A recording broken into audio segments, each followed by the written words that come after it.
Hi guys! IPL series start అయినప్పటి కాడ్నుంచి మన ఛానల్‌లో ఐపీఎల్ న్యూస్ అయితే వస్తుంది కదా! దాంట్లో భాగంగా ఎంఐ వర్సెస్ సీఎస్‌కే మ్యాచ్‌ల గురించి మనం మాట్లాడుకుందాము. ఈరోజు మన ఛానల్‌లో సీఎస్‌కే ఫ్యాన్స్‌కి ఒక బ్యాడ్ న్యూస్ ఉంది. ఎంఐ ఫ్యాన్స్‌కి ఒక గుడ్ న్యూస్ ఉంది. అదేంటో తెలుసుకోవాలంటే మీరు ఈ వీడియో చివరి వరకు చూడాల్సిందే. ముందుగా మన ఛానల్‌ని సబ్స్క్రైబ్ చేసుకొని లైక్ బటన్ అయితే నొక్కేస్తారని నేను ఆశిస్తూ వీడియోని మొదలేస్తున్నాను. అండ్ ఆశించొచ్చు కదండీ! సబ్స్క్రైబ్ చేసుకుంటారని. మోరోవర్ ఎంఐకైతే 3 బ్యాక్ టు బ్యాక్స్ విన్స్ వచ్చిన తర్వాత ఇంకా బిగ్గెస్ట్ న్యూస్ ఏంటంటే, ఫామ్‌లో లేని రోహిత్ శర్మ ఫామ్‌లోకొచ్చాడనైతే చెప్పుకోవాల్సిందే.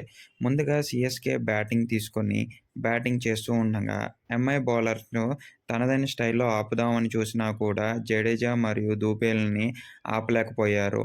170+ స్కోర్ చేసిన సీఎస్‌కే తనదైన స్టైల్‌లో ఇద్దరు ఆటగాళ్ళే నిలబడటం విచిత్రం అనిపించింది. టు బీ ఫ్రాంక్ మిగతా ఆటగాళ్ళు కూడా నుంచొనుంటే 200+ స్కోర్ ఎళ్ళేది కానీ, ఎవరు నుంచోకపోవడంతో ఎంఐ బౌలింగ్ తాకిడికి సీఎస్‌కే 170+ పరుగులకే పరిమితం అయిపోయింది. ఎంతో ఇష్టమైన ధోని గారు కూడా రావటంతో 6 బాల్స్‌కే పెవిలియన్‌కి వెనక్కి తిరగటంతో ఫ్యాన్స్ అందరూ నిరాశ చెందారు.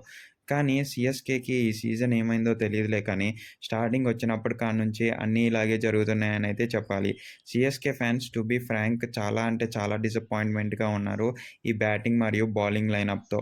టు బీ ఫ్రాంక్ ఈ రిటెన్షన్‌లో బ్యాటింగ్ లైనప్‌ని లూజ్ చేసుకున్నారు. బౌలింగ్ లైనప్‌ని లూజ్ చేసుకున్నారు. ఇన్‌ఫాక్ట్ డాట్ బాల్స్ అనేది ఎక్కువ ఆడటంతో సీఎస్‌కే అనేది ఈ రకంగా ఓడిపోవటం అని జరుగుతుందని మన నెటిజన్ల ఫీలింగ్. మీరేమనుకుంటున్నారు? అసలు సీఎస్‌కేకి డౌన్‌ఫాల్‌కి కారణమేంటో మీకు తెలిస్తే ఒకసారి కామెంట్స్ రూపంలో తెలపండి. ధోని కెప్టెన్‌లో ఇవన్నీ జరగటంతో ఫ్యాన్స్ ఇవన్నీ ఊహించుకోలేకపోతున్నారు అని మన ఫ్యాన్స్ యొక్క ఉద్దేశం అని కూడా చెప్పుకోవచ్చు. టు బీ ఫ్రాంక్ అన్ని సీజన్‌లు మనయి కావు అని ధోని గారు ఎప్పుడో చెప్పారు. ఇంకా సీఎస్‌కే ఫ్యాన్స్ ఇలాగే సపోర్ట్ చేస్తూ ఉంటే ధోని గారు ఇంకా హ్యాపీగా ఉండి నెక్స్ట్ సీజన్ కూడా ఆడే అవకాశాలు చాలా అంటే చాలా ఎక్కువగా ఉన్నాయనైతే చెప్పుకోవచ్చు. ఇంకా మనం మాట్లాడుకోవాలంటే సీఎస్‌కేకి ఇంకో బ్యాడ్ న్యూస్ ఉందని చెప్పాలి కదా! అదేంటంటే ఓన్లీ 7% ఛాన్స్ ఉంది సీఎస్‌కే ప్లే ఆఫ్స్‌కి ఎళ్ళాలి అంటే. ఇంకా సీఎస్‌కే ప్లే ఆఫ్‌కి ఎళ్తదో లేదో మీరే కామెంట్స్ రూపంలో చెప్పండి. మన ఛానెల్‌ని సబ్స్క్రైబ్ చేసుకోండి.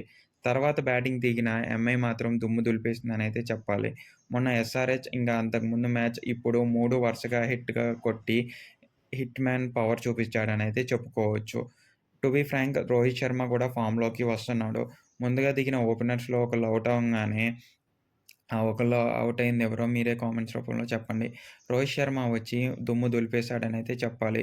ఇటు సైడ్ రోహిత్ శర్మ, అటు సైడ్ సూర్యకుమార్ యాదవ్ ఇద్దరూ కలిసి ఇన్నింగ్స్‌ని పూర్తి చేశారనైతే చెప్పుకోవచ్చు. రోహిత్ శర్మ మరియు సూర్యకుమార్ యాదవ్ ఈ పార్ట్నర్‌షిప్‌తో ఎంత పెద్ద స్కోర్ అయినా బ్రేక్ అవుతుందని మళ్ళీ నిరూపించారు. And man of the match కూడా రోహిత్ శర్మ గారికే వచ్చింది. సూర్యకుమార్ యాదవ్ కూడా ఇలా చెప్పాడు. మేము ఫామ్‌లోకి వస్తే అపోనెంట్ టీమ్ ఏదైనా కూడా ఔట్ అవ్వాల్సిందే అని. ఇంకా హార్దిక్ పాండ్యా కూడా చాలా అంటే చాలా హ్యాపీగా ఉన్నాడు. మ్యాచ్ అయిపోయాక కూడా ఇలాగన్నాడు. రోహిత్ శర్మ ఎప్పుడైతే ఫామ్‌లోకి వస్తదో అవతల టీముని మేము పట్టించుకోము. మా బ్యాటింగ్ లైనప్‌తో మేము వెళ్ళిపోతామని. ఇది ఎంతవరకు కరెక్టో మీరే కామెంట్స్ రూపంలో చెప్పండి. అండ్ ఎంఐ కూడా ప్లే ఆఫ్‌కి క్వాలిఫై అయ్యే ఛాన్సెస్‌లో ఓన్లీ 49% ఉంది అని మన నెటిజన్లు చెప్తున్నారు. ఇది ఎంతవరకు కరెక్ట్ అండ్ మీరు ఎంతవరకు బిలీవ్ చేస్తున్నారు? ఎంఐ నిజంగా ప్లే ఆఫ్‌కి క్వాలిఫై అవుతదా? అండ్ నెక్స్ట్ వచ్చే ఎస్ఆర్‌హెచ్ మ్యాచ్‌తో ఎవరు గెలుస్తారనైతే మీరు డిసైడ్ అయ్యి చెప్పండి నాకు. అండ్ ఇలాంటి వీడియోలు మీకు నచ్చినట్లయితే సబ్స్క్రైబ్ చేసుకోండి. మన టెలిగ్రామ్ గ్రూప్‌లో జాయిన్ అయినట్టయితే అక్కడ అమెజాన్, ఫ్లిప్‌కార్ట్, మింత్రా నుంచి చాలా అంటే చాలా ఆఫర్స్ వస్తుంటాయి. అవి మీ దాకా తీసుకొస్తాను. అండ్ వాట్సాప్ కమ్యూనిటీలో జాయిన్ అయినట్టయితే మన వాట్సాప్ ఛానల్‌లో హెల్త్ ఇన్ఫర్మేషన్ వీడియోస్ మరియు బ్లాగ్స్ అనేవి వస్తూ ఉంటాయి. మన ఫేస్‌బుక్ కమ్యూనిటీలో కూడా జాయిన్ అయిపోతే అక్కడ మీకు ఇలాగే ఐపీఎల్ న్యూస్ మరియు ట్రెండింగ్ న్యూస్ అనైతే మీకోసం తీసుకొస్తూ ఉంటా. అంతే గైస్ మళ్ళీ మనం నెక్స్ట్ వీడియోలో కలుద్దాం. ఓకే. Bye friends.